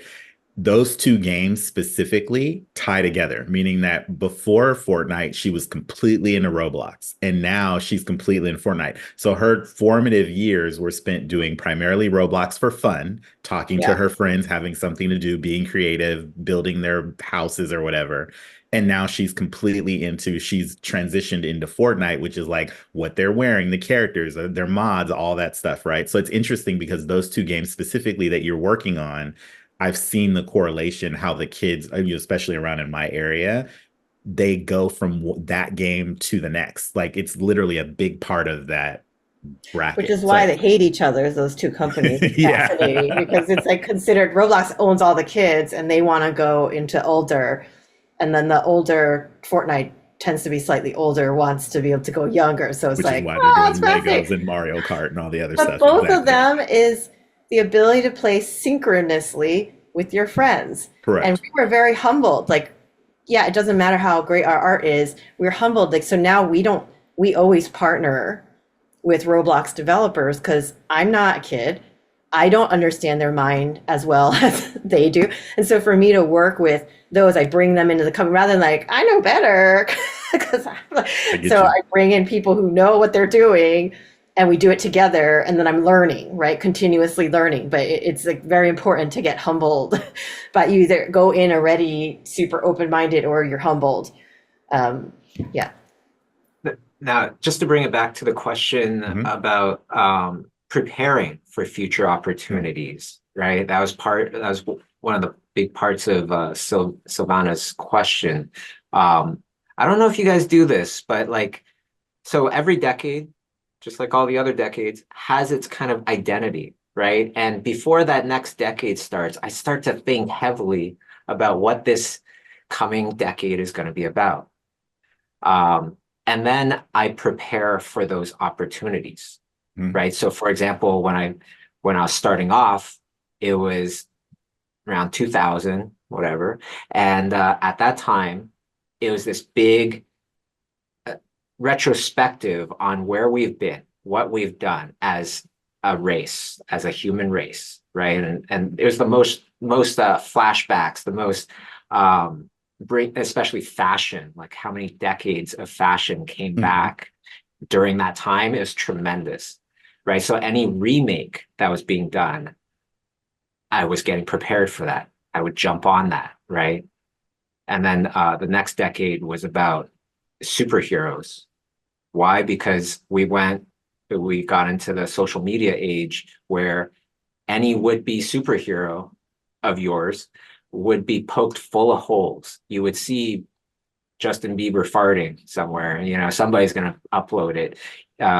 If I had that back in the day, I would see Michael Jordan probably gambling a lot, right? And I would be like, oh my God, I didn't know that. And so it was like this decade full of non-perfect heroes, right? So any hero type thing, I would jump on that. And I was getting ready for that. I've always looked at it like a wave. I think that what you're talking about, I use the wave analogy a lot, which is to prepare, like you said, with the decades, right? I always think of everything as like there's going to be this big wave, and I want to be surfing the wave. I don't want to get to the point where I'm at the bottom so far that I'm going to get buried underneath it. So I'm constantly looking like, okay, I had fun surfing that wave, but I'm not going to get comfortable. I'm now like, okay, where's the next one, or where's the next wave, right? Because I know that as soon as I get comfortable, I'm surfing this wave. It's been great. And now I'm at the bottom. And then before long, I'll look back behind myself and there's this huge wave that I've missed, right? I think that there's something along, I think it's something along the lines of that. I Or think you see a also, million people surfing and then you're like, okay, now I'll go in. And then it's correct. too. And it's too late. And I think there's also something to be, when you're talking about future opportunities, it's the preparedness. When I was in school, someone told me right when I started college that, you know, when you graduate school, it's probably faster now because of social media. But when I started school and there wasn't a big social media push, it was that it takes 2 to 3 years when you get out of school before you're not calling people and people are calling you, like to establish yourself, right? And so it's that carving the path thing again. I took that advice, and then being the smartass that I am, I'm like, okay, well, I'm going to get that 3 years out of the way while I'm in school. So every single break I had, I filmed something, or I did something, or I worked on something. So one of the bigger caveats to my career when I first started is I was a production designer. So I did a bunch of different commercials, and then that moved me into doing huge music videos with artists, right? That was all before I started costume illustration, right? So that was something that by the time, you know, kind of in an abnormal way, by the time I graduated school, I had a career already, which is a lot of my friends were like, oh, we're graduating. What are we going to do? Meanwhile, I was already working on stuff because I had set that pace. I think that that's something that you can do to be prepared, or at least to try to go out and figure it out. I do think that you have to, like Maureen said, you have to do things that you love. Like if you don't love it and you're just doing it just to do it, it's only going to take you so far. Also, I don't really like putting stuff in my portfolio that I don't like doing. Like I don't want to, I'm not an environment guy, so I'm not going to put a bunch of environments. Can I do them? Yes. Do I want to do them? No. Like, so it's something I'm going to gear it towards what I actually want to do. And then some parts of it, like Maureen said too, is the it's both. In some instances, I learned things to make sure that I'm not getting behind, right? So would I naturally gravitate towards 3D? No. Like I like drawing, like just like tactile drawing. Do I need to learn 3D to make sure that I continue to move forward and provide for my family? Yes. So there's the practical side and there's the art side, and you have to constantly kind of weigh the two and combine them. Yeah, and it's interesting because you're touching on a point that's important, is whether you work for a company or you work as a freelance artist. Correct. And the financial needs are very, very different from one to another. That's why, you know, working for a company, establishing, getting your foot in the door and getting stable in some ways is a good thing, because you could start securing a financial, you know, level at the same time that you organize a time that is better for you because you're already in a structure that allows you to do that, as opposed to necessarily jumping into, I'm going to be a freelance artist right away, and now you have to pick up the phone and go after looking for people out there Correct. without having any idea who is going to be, you know, responding to you based on the portfolio and the experience you haven't even had yet. So what you did, Philippe, actually is very interesting, because I mentioned that in my class. I said, student, once before you get entrenched in that track, develop as much as you can, experience as much as you can, because once you're in that track, you're going to want to become efficient, and you're going to also have to dedicate now a lot of your time to continue to be relevant with other environments. So you're going to have much less time to explore and do different things, and prepare yourself for other opportunities, because I always said, you know, a company might go belly up. You never know, and that happens every day. And what happens, you know, you don't want to be scrambling and find out, what do I do now? If you had prepared yourself in the process by doing things that you know are being relevant in other parts of the industry, or are coming and are going to become important, then you're better prepared when these, you know, unfortunate things happen. That's I always completely correct. believe in the side hustle, right? So while I was at Zynga and then I wanted to get into VR, I joined this. Now he's in jail, I think. This some Adam Rothenberg started a BC and he's like white collar crimes. But anyways, so he was investing all these VR companies. So I just go to the events and I would just talk to people and say, I will do things for you for free. It was like a new area, and so I'm not asking for anything, and I want to do because I know I'm a person who needs a little bit of structure. So by them giving me a project to do for free for them, and I know this might be all illegal, by the way, you can't like I should be paid minimum wage, whatever.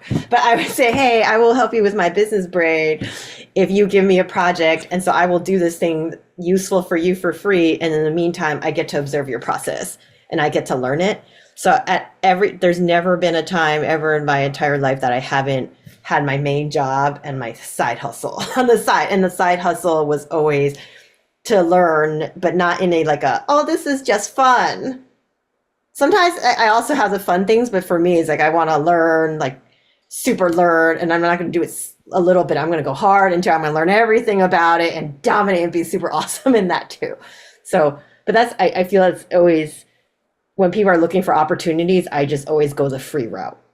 I will do it for free because I'm learning something, I'm benefiting, so I am getting something out of it. Mm-hmm. I got my start because of just joining contest after contest, doing art for free.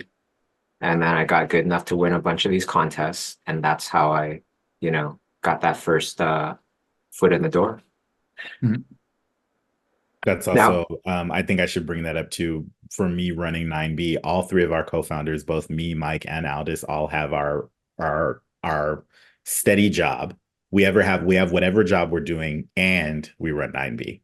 Because I think people think we just do 9B. It's like, no, we still are out working and doing the things that we're doing, and we do that on the side because we believe in the mission statement of trying to help artists, right? So it's like, I think it's a combination. So you have to have those things. And then again, going back, in order to do that and not go crazy, you have to have a calendar and be time management. I often say my initial, if I split my life into the things that I'm constantly focused on, it's my family. So I have my wife and my daughter, right? So I have family, friends. Then I have work. So I have my whatever job. I have 9B. And then I also am on the executive board of the Costume Designers Guild, which then creates this whole, so I have all those things going at any given point, and I teach at CGMA. So it's like all of those things are happening, and without a calendar or I would go insane.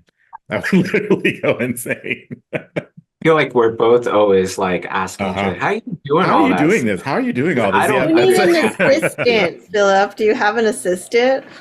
Now we do. I mean, I do have help, but I don't have a personal assistant. I think I've gotten to the point where I'm very regimented. So I think that I just plan absolutely everything. And it helps me to stay focused because I think I need little bits of moments where I'm like, okay, especially if you've ever done 2 or 3 concept jobs at a time, that can also be hard, right? It's like, okay, I'm working on Black Panther, but then I'm also doing something for Thor. How do I balance that? Because they're 2 completely different aesthetics, right? That's difficult. So you have to give yourself little moments where you just kind of section it off and take breaks and kind of like palate cleansers, go get a massage, take a walk, do something that kind of palate cleanses, and then move on. But you're right. It took me more than 10 years to come up with something that's kind of halfway working still. So it is not easy. It's very difficult. Multiple things. Wait, Stephan, how do you do it? I don't sleep. That is such a real answer. It's like I don't sleep. It's like, Do you also calendar? I do exactly that. I carve my time based on the time that I have and that I want to dedicate to the many different opportunities. If a client calls me and he says we need you 40 hours a week for that project, then that's 40 hours. I'm already penciling out in my calendar, and then I'm looking at what I have left.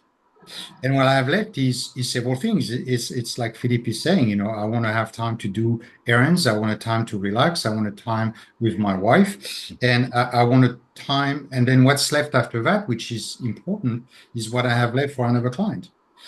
And so if a client calls me and he says, I need another 40 hours out of you, I'm going to have to negotiate. And I said, no, I don't have that. I can give you these, I can help, but it's not, because I already have another commitment. And so when I'm finished with that other commitment, I can give you more, but you juggle based on a very specific calendar that says you got 5 days a week with so many hours, and you need to sleep too, of course. So that tells you exactly where you can fit everything. And it's not perfect. Sometimes, you're gonna have an emergency, client's gonna want something last minute, or you're gonna have to do something I was, previously scheduled. You have to go to the doctor. I mean, you name it, your car breaks down, all that kind of stuff. So you rearrange.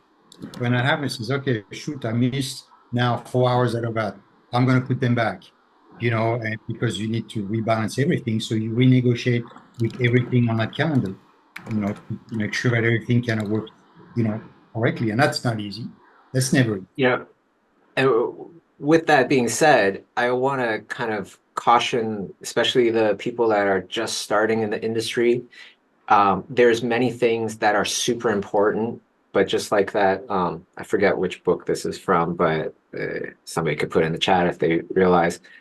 There's a lot of important things that are not urgent, right? And so those tend to go by the wayside first, even though perhaps that's how you got there, is from taking that class on the side, right? And now you've gained some success and filled up your calendar, and first thing to go is the learning. And it's like, well, that learning is what got you to that point. And if you keep learning, it will get you to that point, right? Currently, you're doing stuff at this level.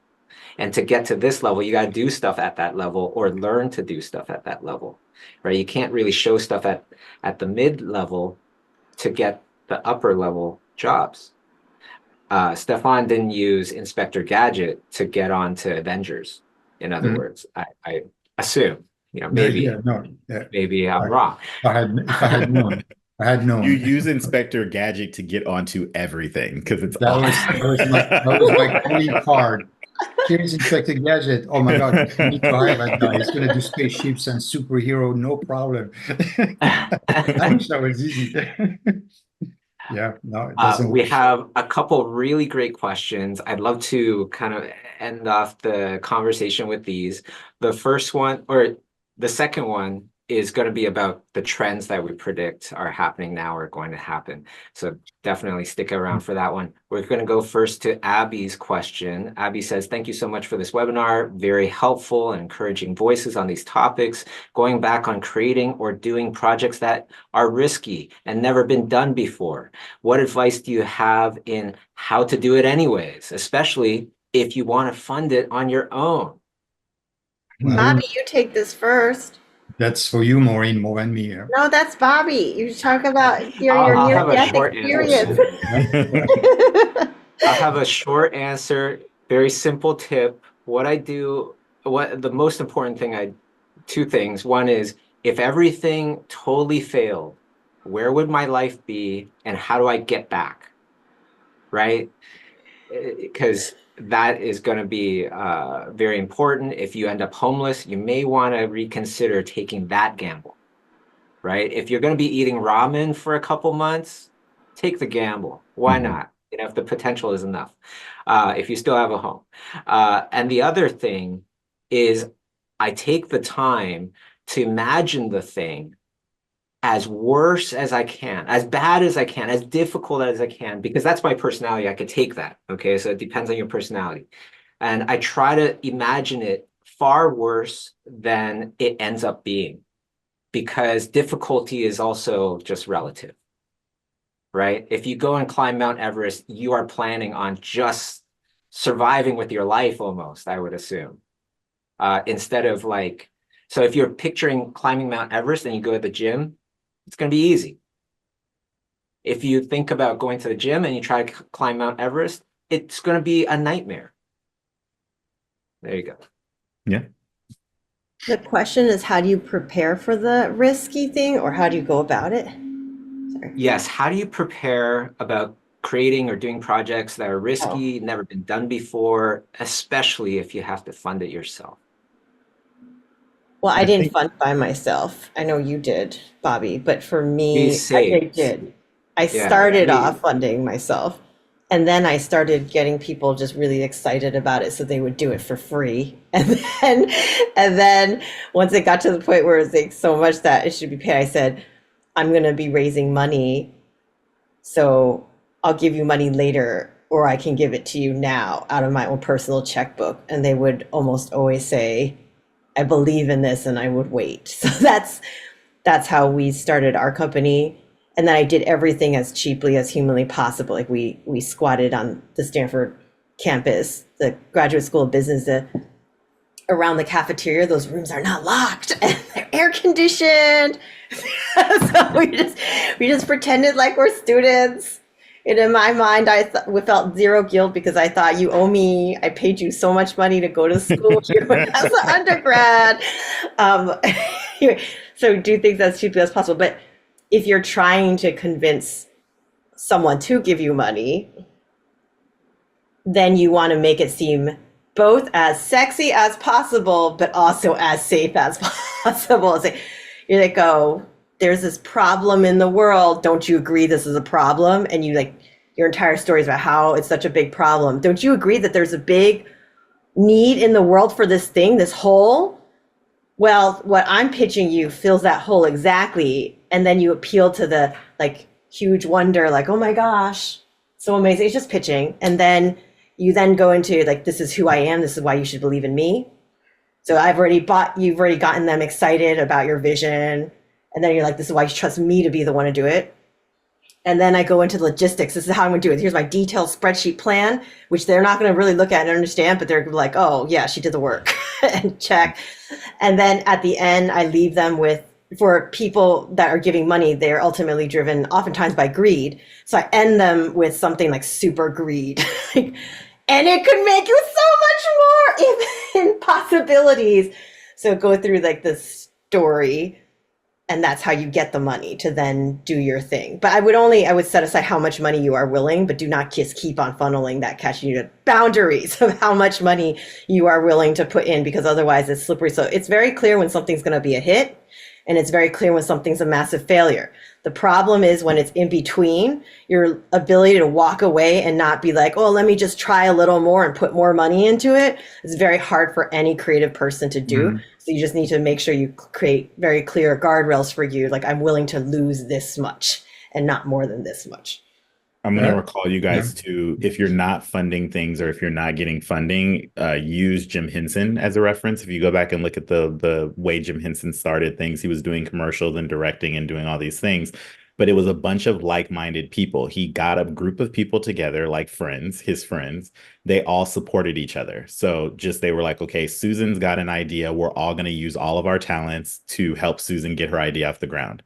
Then her idea starts to roll. Now they're like, Jim's got this idea for these puppets. Let's do that. And it's like, you can do that. So right now, that's a little bit more attainable if you're not trying to outsource money. If you're just trying to get an idea done, or if you want to do something just to execute, get a couple of friends together that believe in that thing and do it together. Just do it. And then when your other friend has their idea, then help them. You can do it that way too.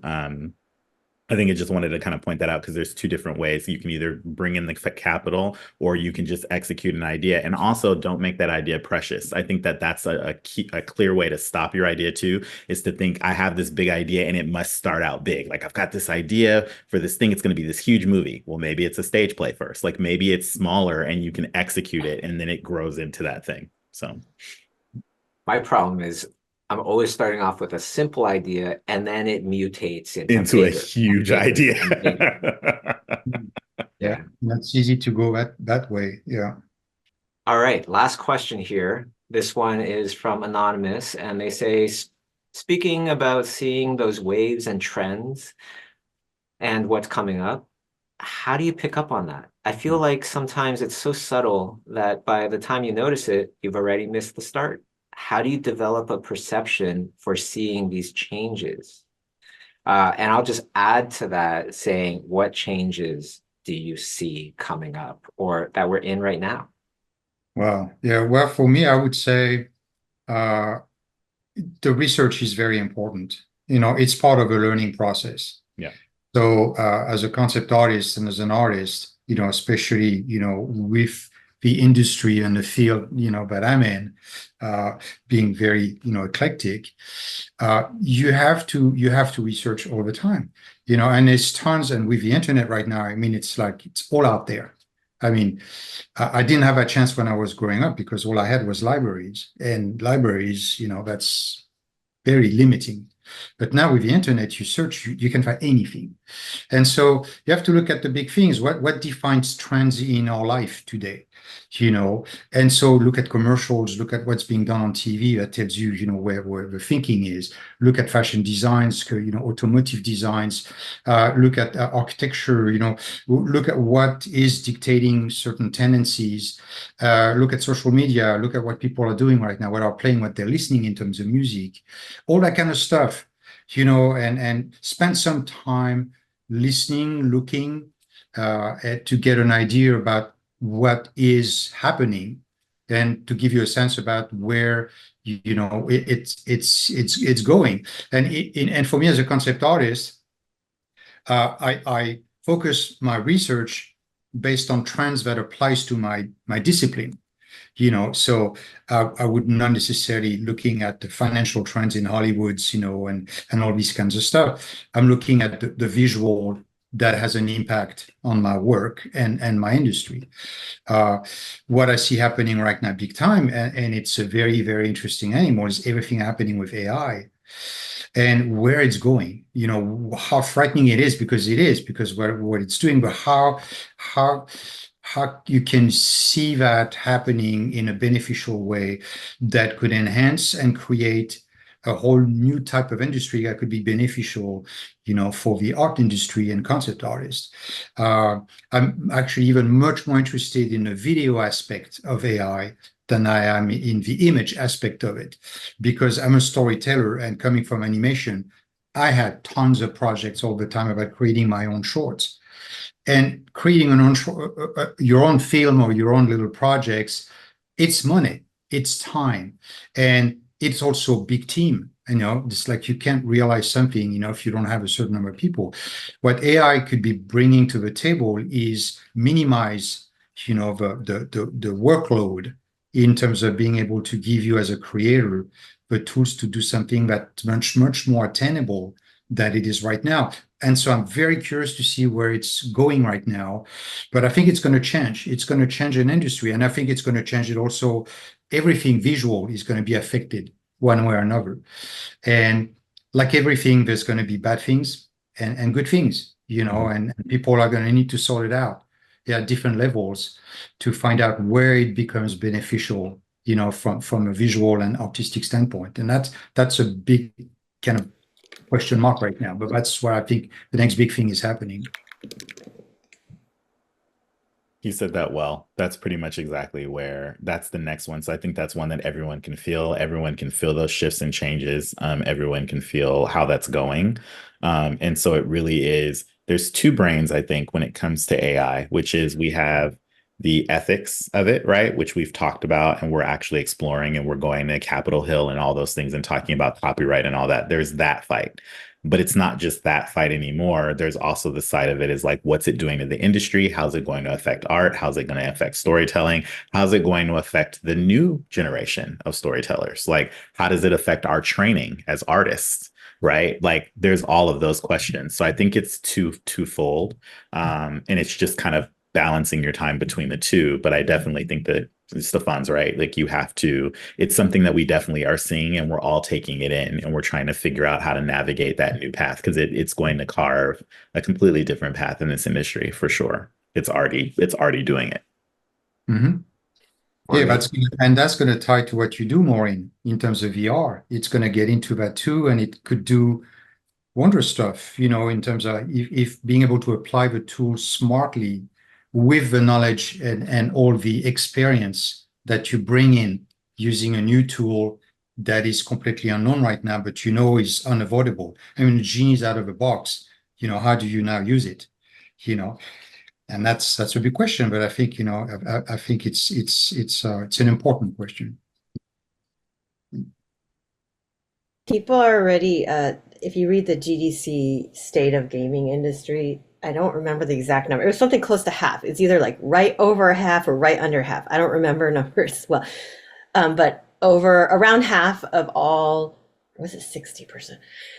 Anyways, a lot of people in the gaming industry companies are already using AI. So it's not like, oh, are we gonna stop it? No, it's like it's coming. And it's more likely You're that talking about generative studio, AI though, right? yes, generative AI specifically. Yeah. And it's more likely, indie studios are much more likely to use it than the AAA studios, and the AAA big established studios are at the same time more likely to have policies around AI, probably because they're afraid of being sued and all that stuff. But they have very strict guidelines. But in the indie studios, when you don't have lots of money, and what you were saying before about needing to figure out how to do things efficiently, a lot of indie studios tend to use it. So if I were new and coming into the industry, I would try to figure out how to use AI as an advantage for me, and how to, like, there's going to need artists to be able to control the AI and make the AI do what it wants. And if you understood that, then you have an advantage. So I would go figure out how to do that in an ethical way, because I do think there's all sorts of issues, and I think robots are going to take over the world, and we should collude as a human species that we're not doing for some reason, because we're lame. We're like, oh, it's because if we don't do it, they're going to do it. That's the lamest reason to do something, by the way, but whatever. But I absolutely think you guys should all learn how to do this, because it will be your advantage. That being said, it still takes a very talented person to be able to train AI to do anything. You need to know the fundamentals. It's not like, oh, I'm just going to use this tool to make up for my shitty artistry. You actually have to have the good solid foundation in order to tell the AI and train it to do what. I do see a trend. So right now for YouTube, for example, because creating YouTube videos is so much about consistency, right? Like, you better go out at least once a week, and it's about how cheaply you can do it. So you know, YouTube's gonna be all AI stuff, because you can't do it cheaper than doing AI and having no humans do it. So I'm expecting that, and so trying to figure out, I guess, what audiences there are already things out there. The AI I don't remember what my team last week, because we were doing some AI stuff, was telling me about, and they didn't understand why people liked it, but understanding why it is that people like that stuff is super helpful. I'm also interested in, there's a bunch of stuff in Asia that's happening that I wonder when is going to come here on the content side. So is it called mukbang? The Korean shows where you just watch people eat. That's super huge. And all I do now is watch K-dramas. Into this, but I'm waiting for that trend to make its over, just like anime took 30 years before it became popular here. But that's another huge trend I see happening right now. Graphic novels, manga is coming over, and trying to figure out how to bring it over in a way that's not diluted and still authentic. I think that's why it oftentimes sucks when it comes here, or it doesn't suck, it gets watered down. And part of the cool thing about manga is how specific and authentic it is to that culture. So trying to figure out how to bridge that, I think, will be something that you guys should all try to figure out too, because I think that's like a huge market that's coming. Yeah, it's true. Yeah, and it is tricky, but I mean, you could almost compare it in some ways to photography.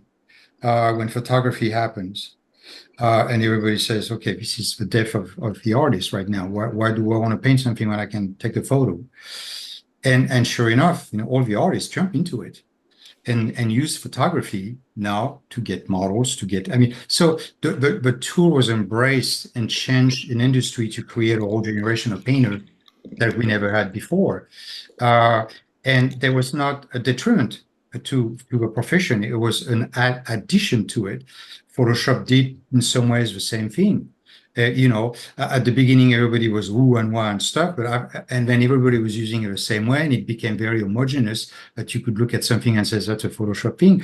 But then people started to realize how you could really use it to do something creative. Because you had that knowledge, the foundations, the artistic vision to use the tool to create something with it that was above what the trend and everybody else was doing.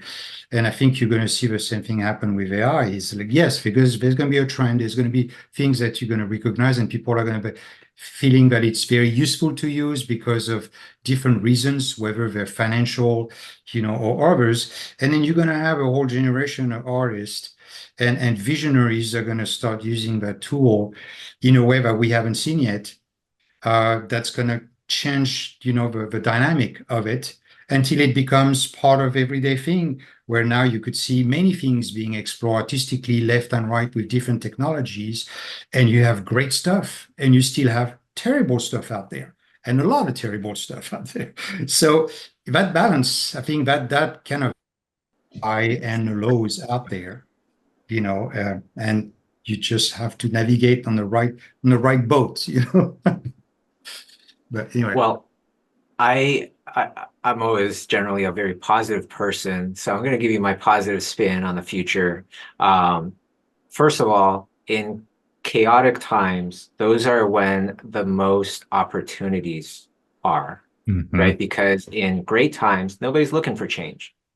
When your life is chaotic, everybody's looking for something to change to try to get it better, right? And so opportunities, they're like doors that open and close. Right now it's open. Okay, and here's the other part. Everybody is very nervous about AI right now. A lot of people are depressed about learning art. Well, I could tell you most clients don't even know what they want, right? And it's like us, the artists, that show them the stuff, and then they go, oh yes, that's exactly what I was thinking. And it's like, no, it wasn't. But anyways, we will always be needed. Creative people will always be needed. I guarantee you that. The other part to this is when everybody is like going, oh, should I still go to medical school? It seems like ChatGPT is going to take that over soon. Should I, learn art, things like that? Now the bar is getting lower and lower because people are less into learning. So it's so easy to become the 0.1% of the population when you are hardcore learning. Because everybody at your level now, they're not moving up as fast. That's number one. Number two is, what is the trend that's coming? And a lot of times when I think about the decade, and what is this decade going to be about? It's never a straight connection, right? Like I heard Prince partying like it's 1999 when it was 1999, and then I clued in to going trends, retrospective, get on remakes. Because at that time, there weren't that many remakes.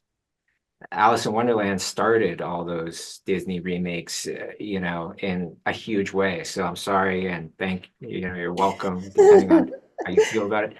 The whole entire thing with social media, I connected social media to poking holes in our would-be heroes. So then we made a show about a little hero, right? Nico and the Sword of Light. Now, what's the big thing? I think one of the biggest thing is that we don't know what the hell's going on.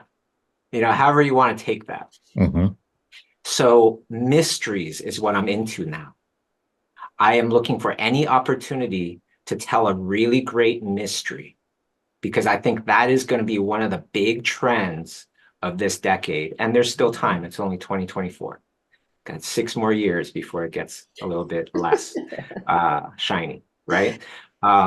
The other part to this is now the YouTube generation are now the kings and queens of, they are of that age where everybody is trying to target them. They are the ones that are spending the most money. And how does that affect you when you grow up with YouTube? Well, I saw some recent study where it's like over 2/3 of the entire population believes that creator-generated content is just as good as Hollywood content. It's just as entertaining, right? If they had to pick their favorite YouTube video creator to watch or the newest episode of blank, they would consider that that's a difficult decision, right? And that's very interesting to me because I start to put some dots together going, quirky, quirky, genuine, lo-fi perhaps, that will become a bigger and bigger trend. And you're seeing this now in music videos and stuff, this lo-fi, like what are those Windows 98 graphics doing on that, super popular is Doja Cat. I saw some stuff, at her concert, and it's like, wow, she's using like Windows 98 graphics all over her concert, right? So quirky, interesting mysteries that don't need to be highly polished, right? Very into that. And then why I'm so optimistic about the future is because of like what Maureen's dominated for so long, VR, AR, XR, whatever, right? When this comes around, it's like when you look at the internet in the beginning, it wasn't graphics. It was text. Because why? Because like downloading a JPEG, you'd have to make a coffee, come back and see if you downloaded it. Right. So like graphics on the internet, no, there was hardly any. And then it became graphical, especially when Web 2.0 and mobile social media came in, right? And it's all 2D graphics. And the amount of jobs that came out of this, including mobile games, right? And all that stuff, it exploded. And there's way more art jobs than there were before that. And now we're heading into 3.0. And when it's immersive, you can't get away with still images and a bunch of text anymore.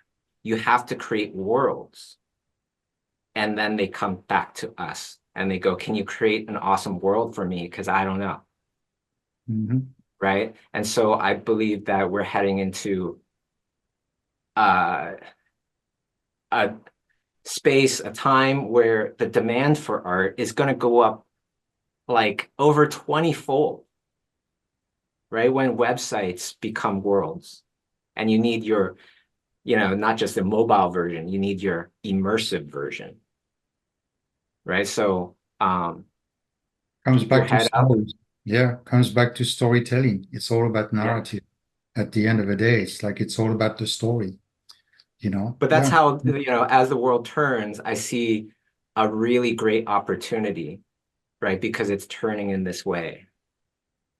Yeah, and speaking about like small ponds and like dominating small ponds, I started doing infinite zooms, right? And I started doing infinite zooms because I looked at all the other infinite zooms out there and I said, yeah, I think I could make a big dent in this, right? Because not a lot of serious artists were doing that.